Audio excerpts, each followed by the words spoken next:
Good afternoon. Happy Black History Month, and welcome to another edition of the Christian Record Dialogues. And as always, we encourage you to put your church, your bishop, your district in the chat and engage with us. And also, happy early Founders Day. Today, we are beginning our series on getting to know you with the new journal officers. Last year we did the bishops, but from who were elected for the class of 2020, 2021, the Journal Conference.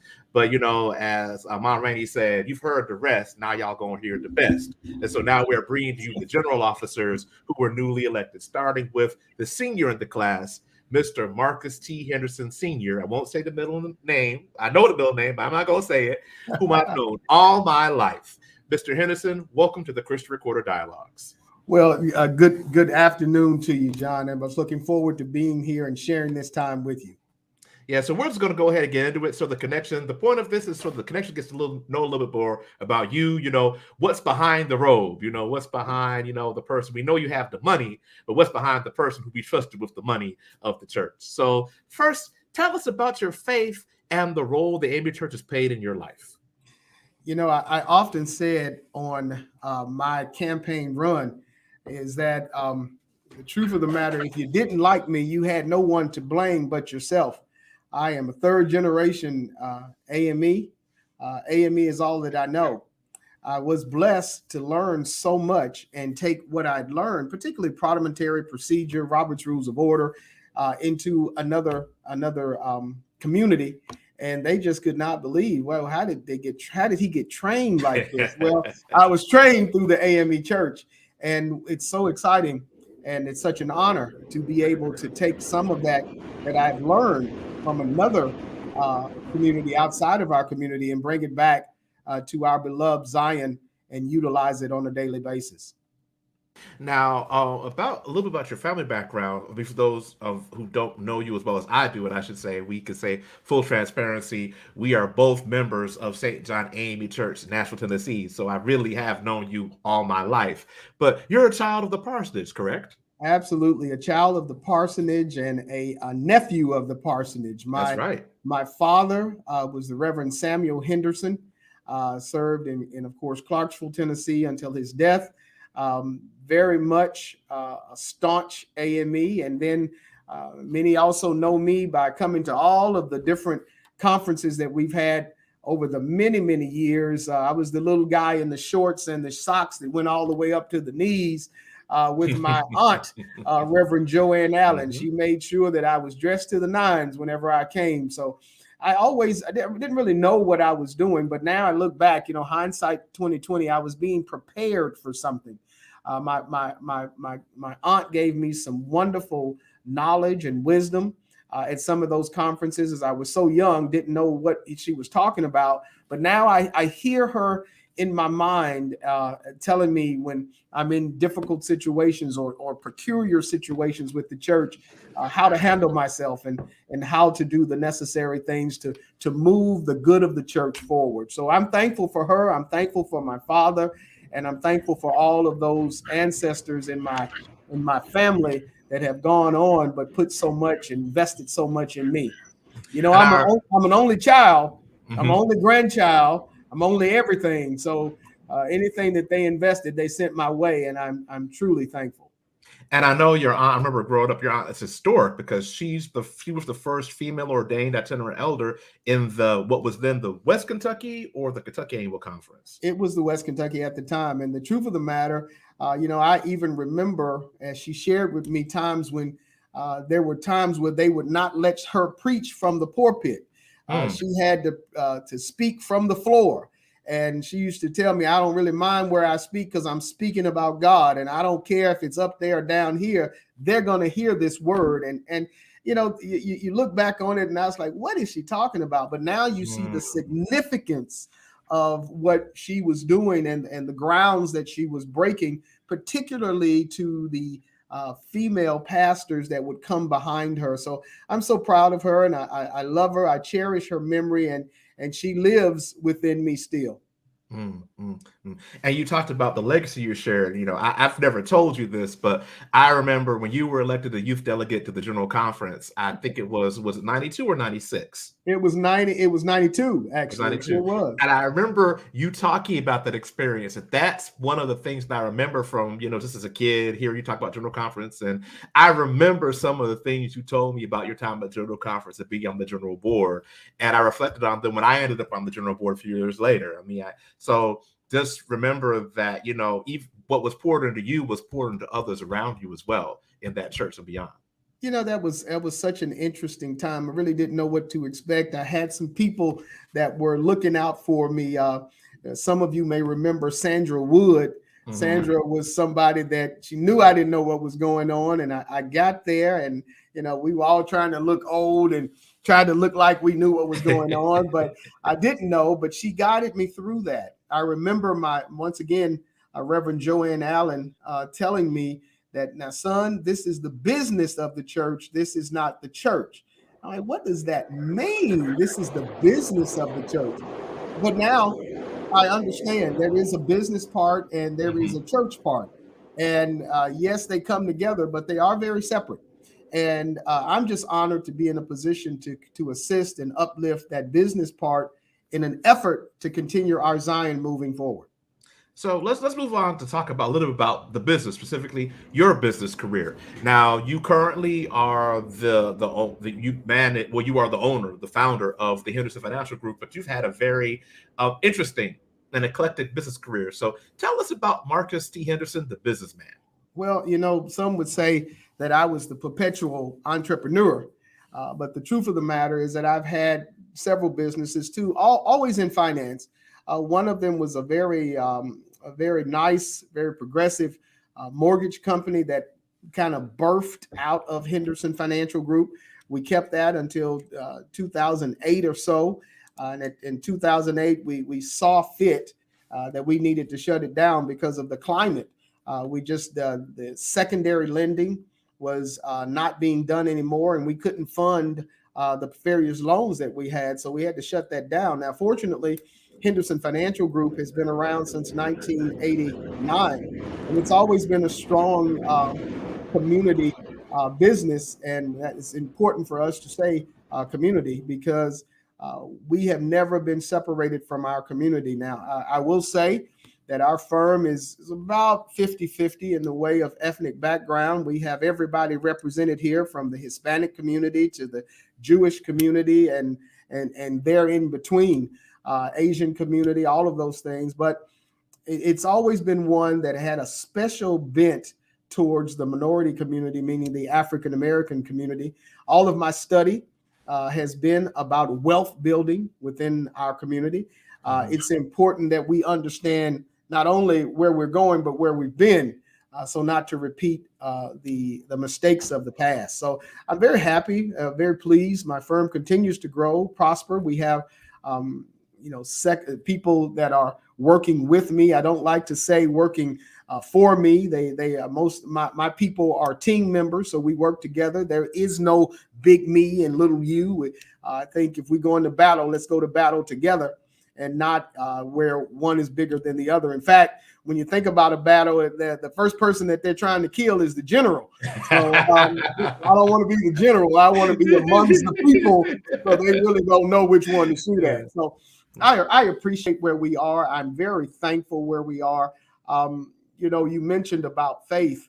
I think any entrepreneur that today that is worth their weight in gold has a faith of walking by faith and not by sight. We've seen some interesting things in the last 5 years, certainly things that I have never seen before. Everyone from an interesting presidential candidate to a virus that made us all stay at home to a market that dropped down to ridiculous areas and then has grown double that in less than 3 years. So it makes you take pause. The difference between any advisor, it's not the products we have, but it's certainly the wisdom that you've had out there. And I've been in the advisory market space for about 32 years now. So, at one point you thought you seen it, you saw everything, but that's not true. Everything, nothing new under the sun, but you just haven't experienced it yet. So the longer I stay here, the more I am amazed and the more wisdom that I'm able to take in through Henderson Financial Group and dispense it to the people that need it the most.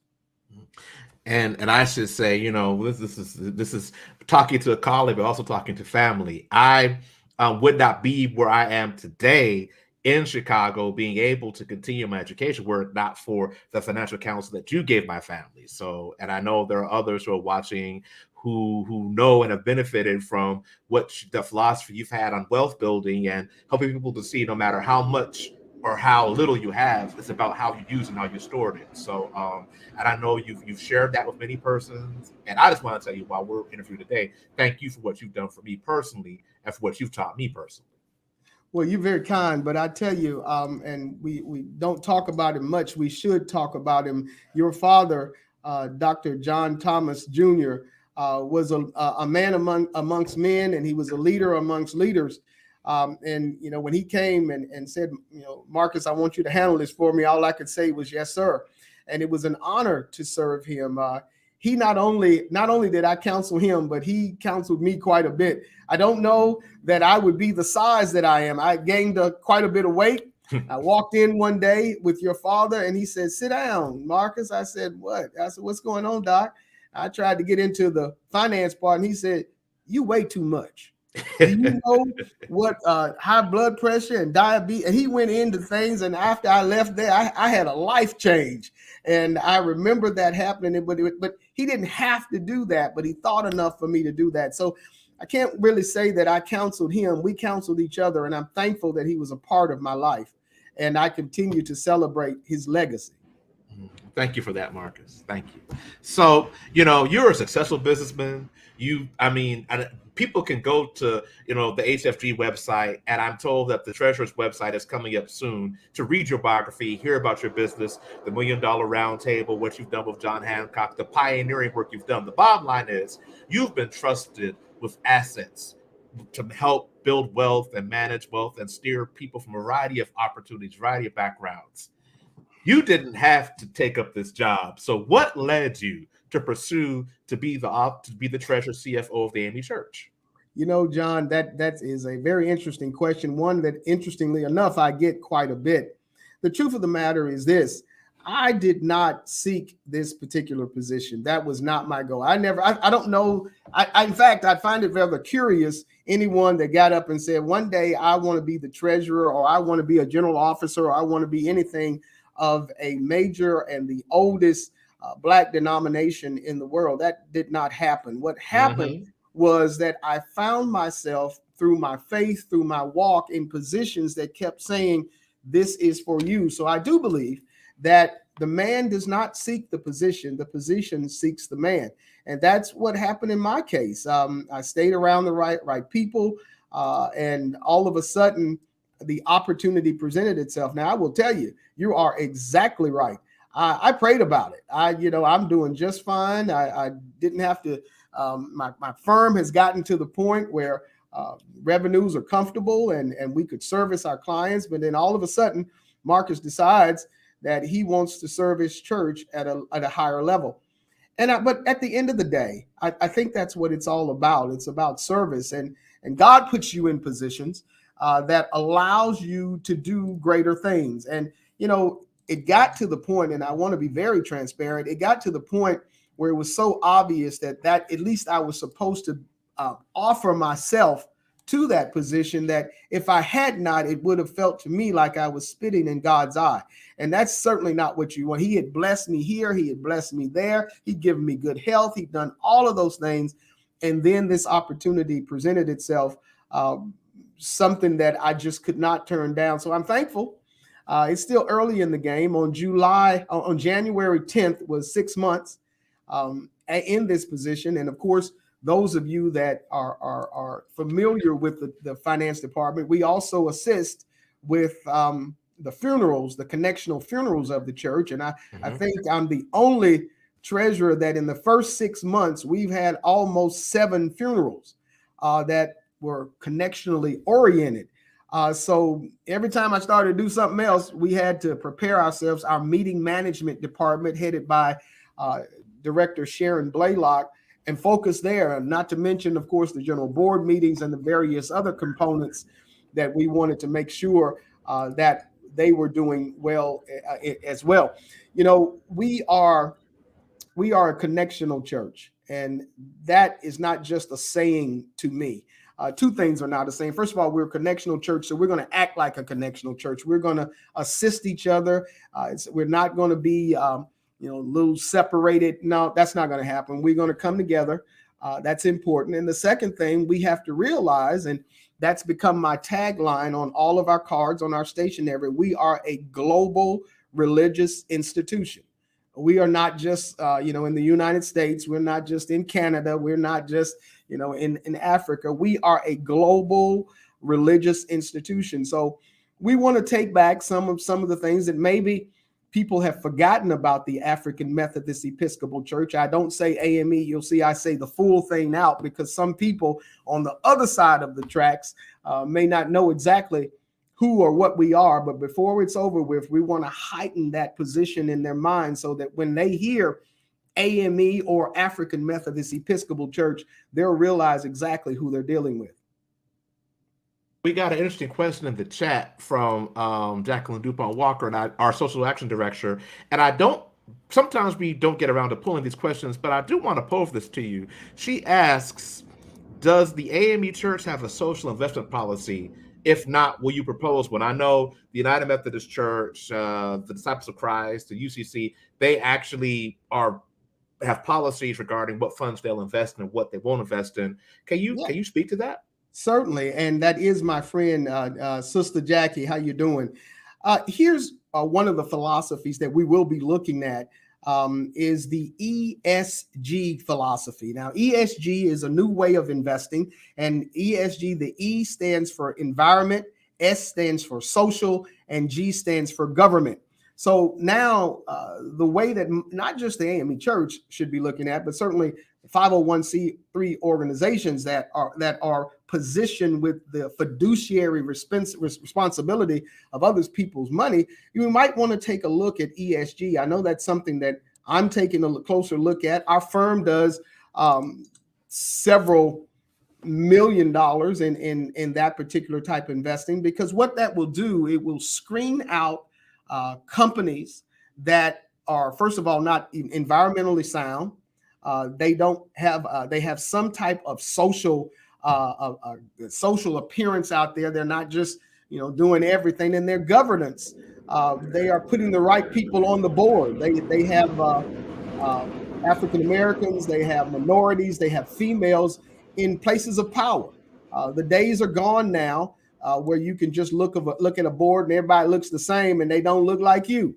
So ESG investing is something that it's been around for a long time. Our firm has worked with clients and other denominations with that for at least 10 years now, but it's not something that has come to the AME Church at this time. So as we move forward, to answer your question, we certainly are going to take a look at ESG investing. All you have to do is take a Google of ESG investing, and it'll give you a little bit more context and a narrative of what type of investing that is.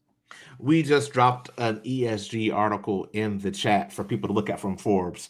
We're about at 20 minutes, so we're going to go ahead and take a call for a commercial break, and we'll come back to continue our conversation with Marcus T. Henderson, the newly elected Treasurer CFO of the AME Church. You're ready, guy.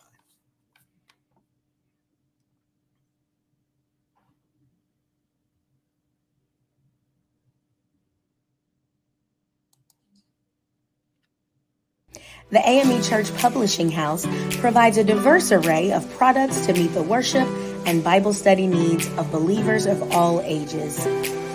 Our church school materials, hymnal, and book of worship are available in print as well as digitally through Amazon.com. Our premier product is the Liberating Faith Studies Church School Curriculum Weekly. We host an interactive virtual connectional church school. Free digital worship resources are available on imame.org to help you observe the Christian calendar and special days. We look forward to your virtual visit to amecpublishing.com and welcoming you in person at our new headquarters in Nashville in spring 2022.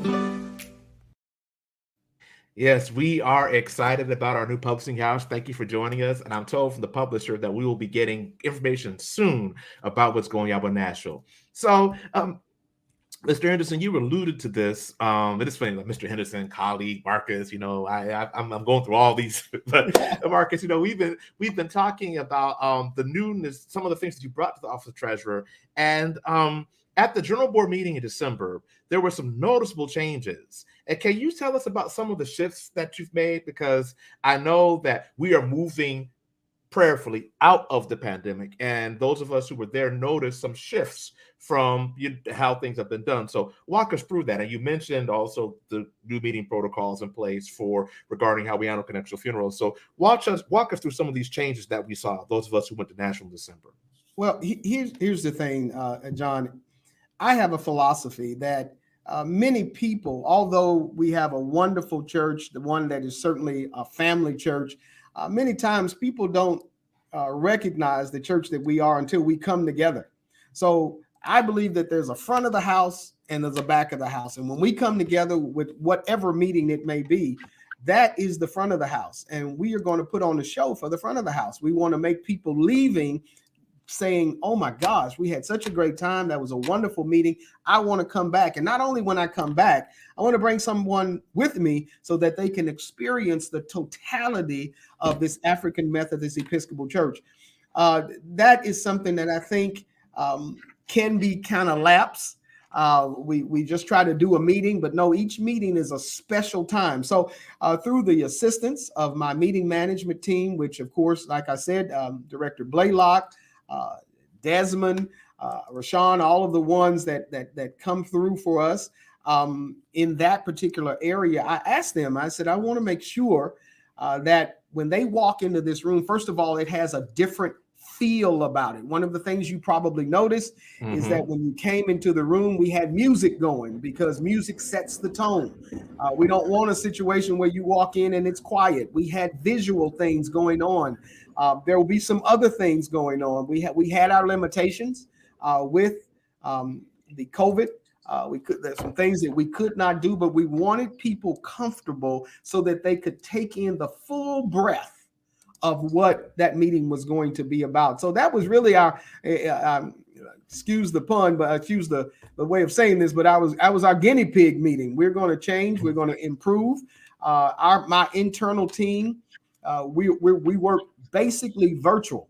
And that was important for us. You can't really put on virtual meetings if you don't know how to work virtual. So we do a lot of that.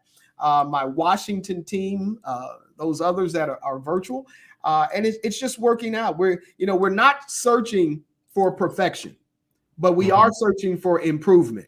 So each and every time that we come together, hopefully you'll see a little bit better improvement, One of the things that even just today, we had our finance meeting kind of debrief with Dr. Tiffany Davenport. She's our chief of staff. And we sent out a Google survey headed by our communications coordinator, Reverend Bianca Canley. And we had people send things back. And we went over what they said to help us get better. We're not afraid of a situation that we don't want to know what went on. We want to know what you liked, what you didn't like, how was security, how were you treated, how were the graphics, all of those things we went over this morning. And for the most part, it was a good meeting, but we do see areas of improvement. And the moment that you get to the point where there is no improvement, you're going to start to fall back. So you've got to be looking for the improvement, and we're going to look for our people, our family, our AME family to tell us where we need to improve and how we can get there efficiently and effectively. I know you mentioned one thing about security, and I know I put this on my personal evaluation regarding the use of magnetometers. And I know some people were saying, why we got to have these magnetometers? Why we and as I explained to some persons, I said, we have to remember this is the church. Like within the last 7 years, we've had at least 2 attempts that we've known of where persons were actually had credible threats to churches. One succeeded. what we know of the Emmanuel Nine and Sure. Bethel Gainesville. That was a credible threat that thankfully was stopped because the high school student who was going to go shoot up Bethel Gainesville, Georgia, told her classmates who told the police. And so I tell people in this threat environment where we are, where we're looking at, the Trump people haven't gone away. This is a polarizing of the country. Hate crimes are up. We're seeing HBCUs being threatened. People need to know that and understand that if you're going to come to the AME Church, you need to know that you have to get through somebody to come get to us. And so it's not so much as a hindrance to us. It's about us showing that we take our safety and security seriously. So that's one thing that I appreciated that I saw at this meeting. To your point, John, that all of that you just said is so correct. But also, in addition to that, we are, and we have to remember that we are the oldest Black incorporated denomination. Well, when we come and we go to a hotel of a meeting of that magnitude, which, the meeting started out to be about 300 people, then grew over 1,000, we are somebody. And we had marketed that meeting. We were on, of course, all the platforms. When you walked into Opryland Hotel, it said the African Methodist Episcopal Church. And not only that, but, as to your point, people are different now. People are frustrated. People are upset. Our past president did bring out a whole lot of tensions that maybe were running underneath the surface, but he brought them to the top of the surface. So if that's going to be the case, and that's what we're working with, we didn't create this environment, but we're certainly going to protect our people from this environment. So one of my first moves was that I created a director of global security, Mr. Aku Cromwell. And I lean towards him. One of the things you'll find from me is that I have a specialty in a certain area, and then I put people around me that have specialties in other areas where I find myself lacking. And if you do that and you actually listen to them, we work under interdependence within our department.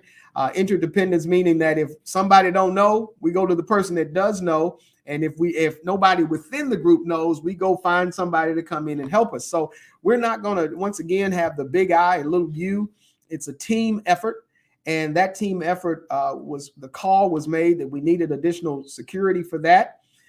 Made some people uncomfortable, but what we tried to do is we had people in plain clothes and we had people that were in uniforms. Now, the truth of the matter is that unless you were looking at someone that had an earbud in, which a lot of us already do, you would have known they were security because Mr. Cromwell wants to make sure that nobody feels intimidated, nobody feels that we're being have too much security. So you wouldn't know that they were there, but we did have the presence of officers in uniform just to let everyone know that it was secure. So it may have been more people there than even people know, and that's okay. We'll continue to improve that area and make sure that when we come together, we're going to have a safe place where nobody is worried or concerned about harm. So moving on and talking about the office, and I remember how I felt when I came in 2016, and I was like, here you are, the editor, congratulations. So, what do you see as the primary goal for your office for this period, this truncated quadrennium, this triennium? I'm trying to get people to say the word triennium, the 2021 to 2024 period. Well, I will say, it is a different time. You don't have the 4 years to work with. We're working with an amended budget. Our church is really not open yet. We are opening back up, and it's going to be a new way of doing church. A lot of the people that I speak with, one of the things about our firm is that we work with denominations all across the world, way before working with the AME Church.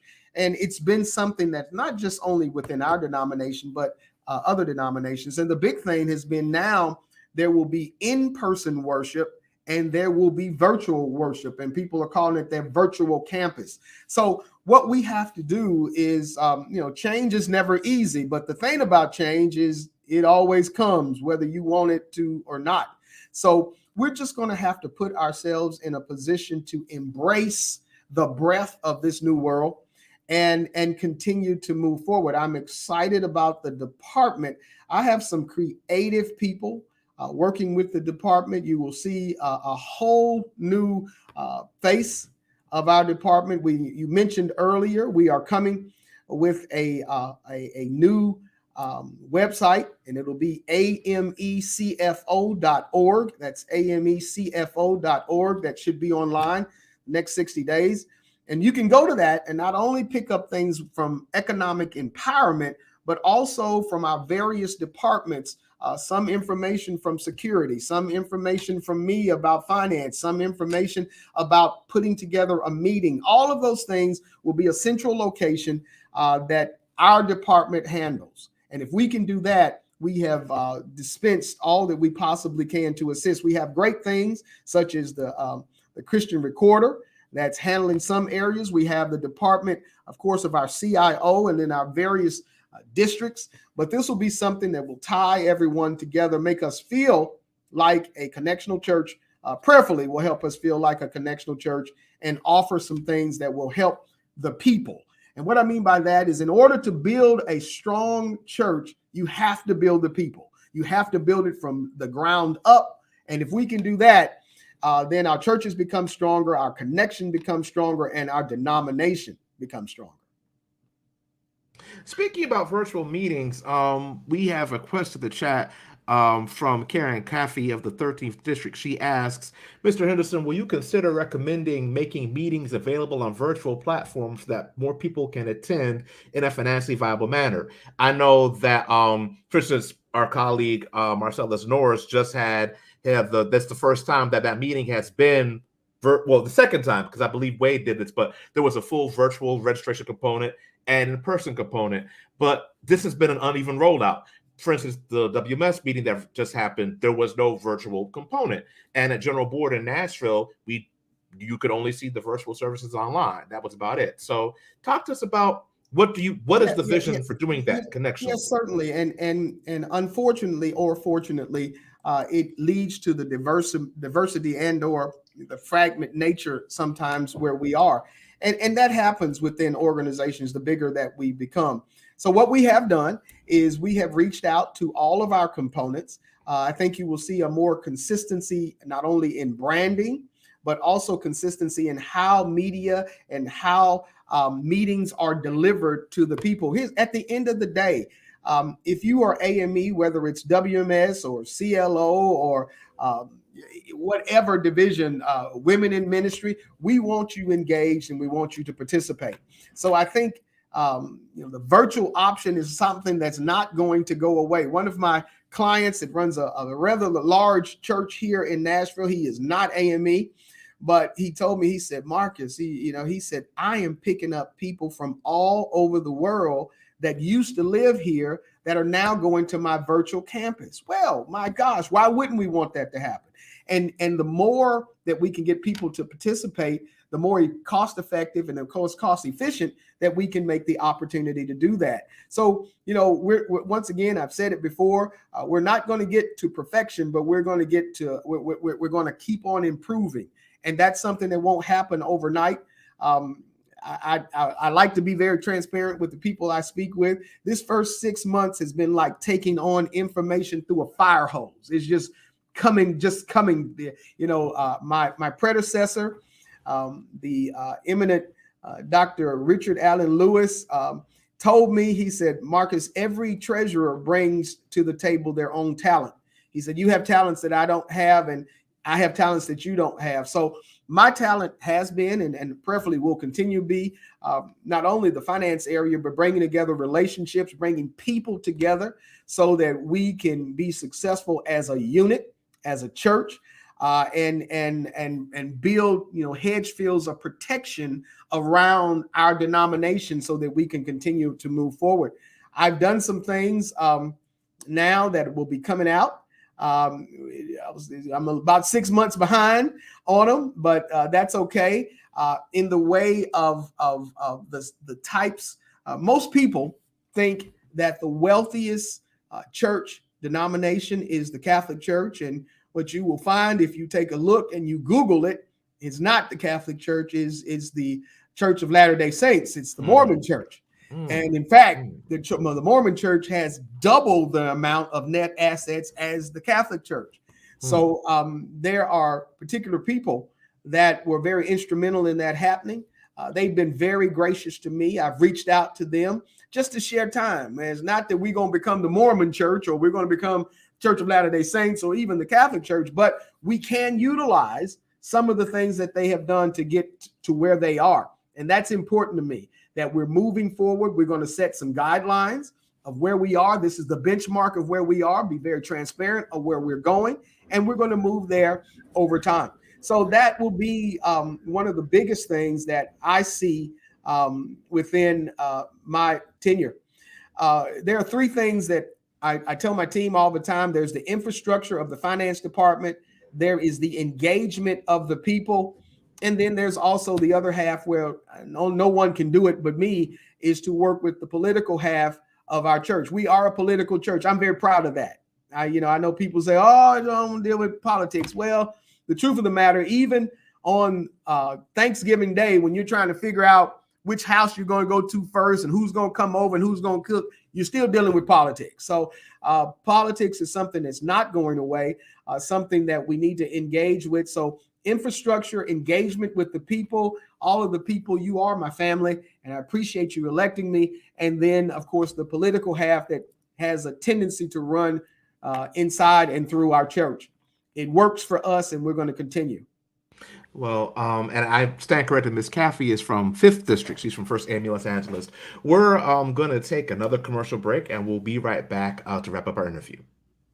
If you could make one choice to improve your career in life, would you do it? Of course you would. Edward Waters University now offers a new MBA degree program in a 100% online format designed so you can earn your degree while working full-time. Complete one of Florida's most affordable and highest quality online MBA degree programs in as little as 12 months. An Edward Waters University MBA degree can make you more effective in your current job or open the door for new opportunities. Go to ewc.edu/MBA to apply. Edward Waters University, emerging eminence. And we're back. So, Mr. Henderson, you were talking about, we left off, you were talking about your vision for the office and some of the things that you want to implement. And particularly, I appreciated your reaching out to other denominations to see, what we can glean, and one of the things I know that, and I hope that you get to experience in this role, what's been beneficial to me in my role as editor of the Recorder is talking to my peers in the United Methodist Church, in AME Zion, in CME, and being a part of the Associated Church Press to realize that we're not the only ones doing this. And it costs us nothing to learn from others. Just because, and if I see someone doing something well, I can try to do it. That doesn't mean I'm making myself that person. I'm never trying to turn the Recorder into the Christian Science Monitor. But if I see someone doing something, I can learn that. So I appreciate that you are taking that to your office. We could change tack for a second. What do you see? We've talked a little bit about opportunities, but what do you see as the biggest challenge for the AME Church during this triennium, 2021 to 2024? We've got some internal challenges. The pandemic did several things. It made us take a pause and think, but it also separated us from each other. We are in a position right now where it's very difficult to get to each other. We all know that the average AME is older than 55, certainly towards 60, which may be a challenging age to even want to get out and come back together. We've got to overcome that. We've got to overcome not being together for about 24 months. We've got to overcome ourselves. And I don't say that, without understanding that may cause some controversy. That's fine. But sometimes we get in the way of ourselves, and we've got to figure out that we are stronger together. It's not we against them. It's us against the world. And if we come together, there's nothing that we can do. We have overcome so much. When I tell someone that I am the treasurer CFO of the African Methodist Episcopal Church, and they don't exactly know what that is, I take the time to explain that to them. So before they leave, and I'll go as far as to pull up Google it. Hey, let me see your phone. Google that. Think about that. Read this, read that, because we have something to be proud of. And I think when you live with something for so long, you can forget who you are and what you are. So one of the challenges that we've got to come through is in our own mind. We've got to become and know who we are and continue to capitalize on that. The next area is economics.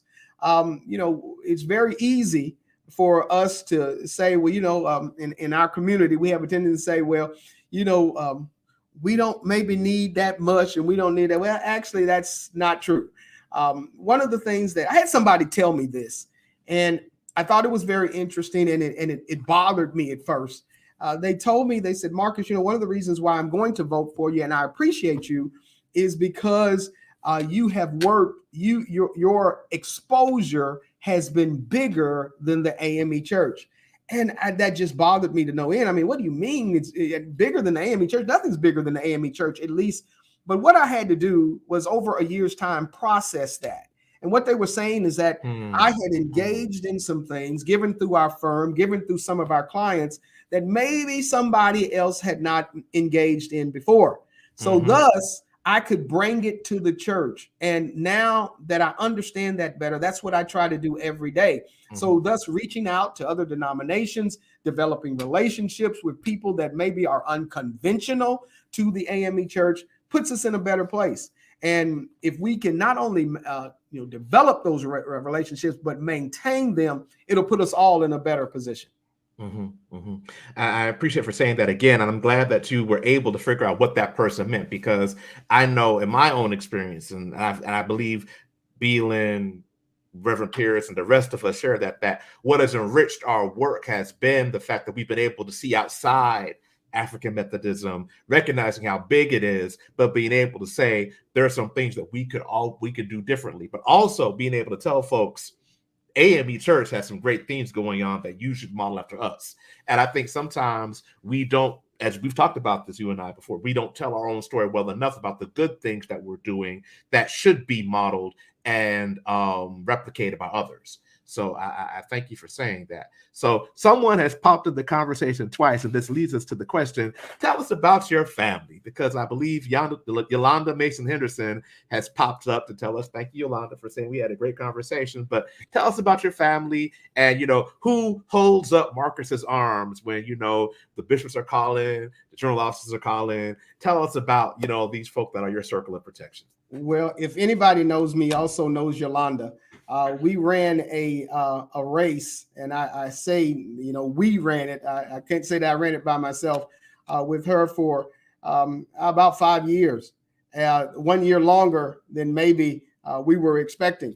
The children joined in. Nobody said, no, I'm not going to do this. Yolanda and I never forget, Bishop Daniels asked us to come to Africa 5 days before the conference.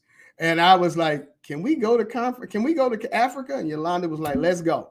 So she has been a stalwart through this whole situation. And we have a blended family that we bring to the table. So much like many people out there, many of our AME family, we understand what it is not only to work as a unit, but also to work as sometimes a splintered unit when somebody's got to go to another household and all of those different things. So, I'm very thankful for that. You couldn't get this thing done without having a strong family unit. And she has certainly been that way. I will be the first to say when it's Christmas time, Thanksgiving, Yolanda's the one that brings everybody together, because I really don't realize it's that time until about a day or so before. And she's already put the things together. And I'm like, oh, they all coming over. That's great. So I become the driver at that point. So I'm thankful for that. I'm also thankful for my church family. John, you people don't know this, but John and I have been friends for so long. His father entrusted me to him and his mother, and John and I have stayed at room in the inn with people in the next room that we were not too sure about, but we would have conversations, and he would stay up for 4 hours, and I would stay up for 4 hours. So I certainly consider John and Dr. Beelan, which I call Dwayne.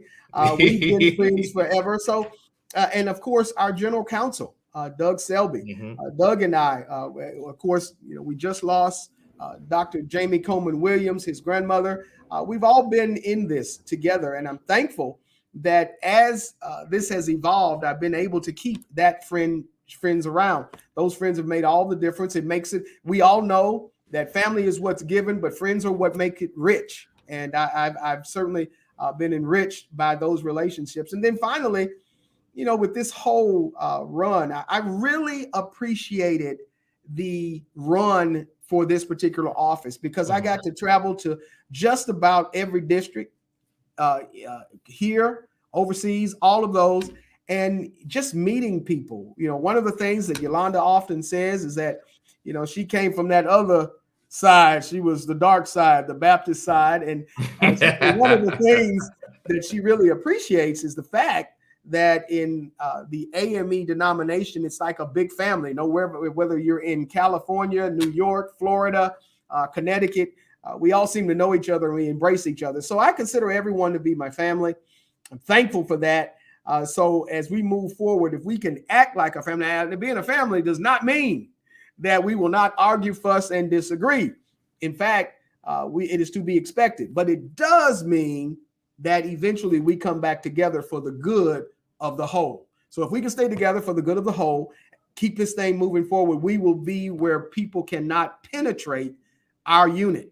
And if we can't penetrate our unit, there's nothing we can't do.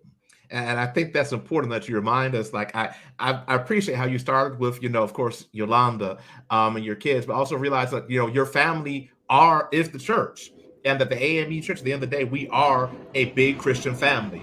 And whatever challenges that we are facing, if we remember we're family and we remember we're Christians, we can work through them. And I think that's a response to several things that we are dealing with at the moment. Well, our time is winding up, and I one of the things that I appreciate about you is that when you go speak at different places, you always bring up books and you always bring up topics that you've done. So I know that we can't. You may send me the bill for this, but I would like to ask two things as we close. So, what's your favorite book that you're reading right now, and what is one piece of financial advice that you would give people this year?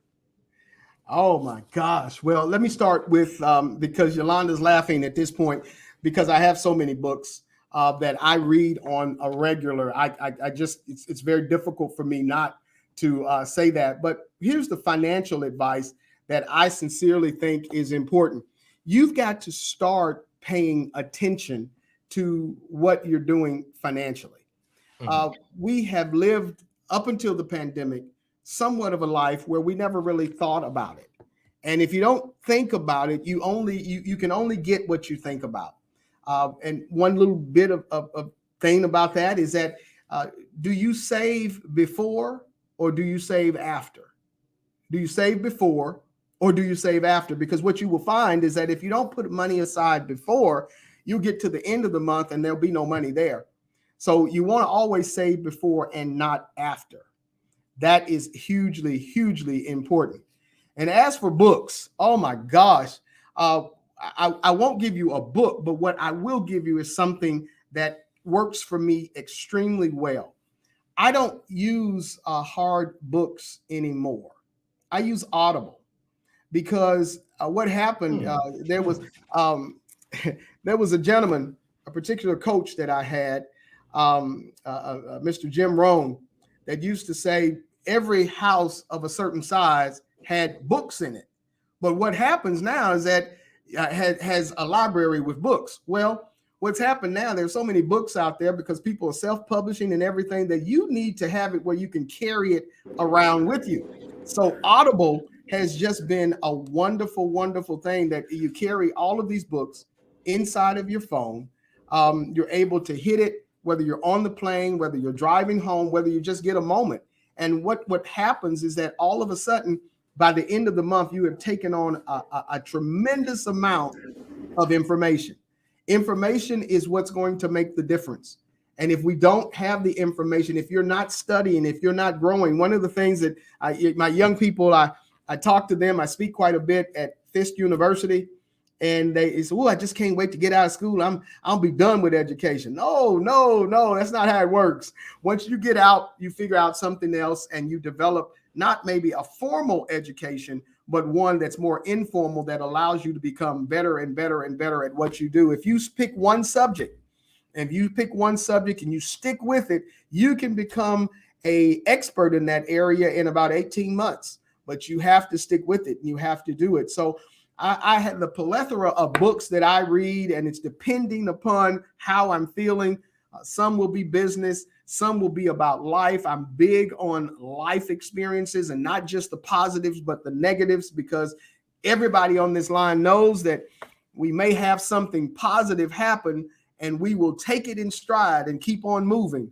But if something negative happens, something that changes the very fabric of who you are, you will remember that for the rest of your life. So I embrace not only the positives, but the negatives, because that eventually will make you who you are.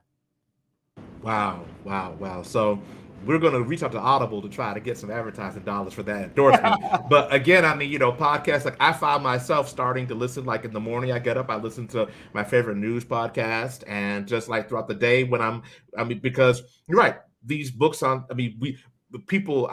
dating myself probably. I never had books on tape, but I know folks who got books on tape. But now I see people in the gym with the ear pods and just listening to stuff out the plane. So thank you for that, and reminding us that reading education is a lifelong commitment, and that you're never too old to learn. And if we as AMEs need to understand that we are never too old as a denomination to learn, and you're pushing us to keep learning. Well, we've come about to the end of our time. Do you have any final words before we wrap up, Mr. Henderson?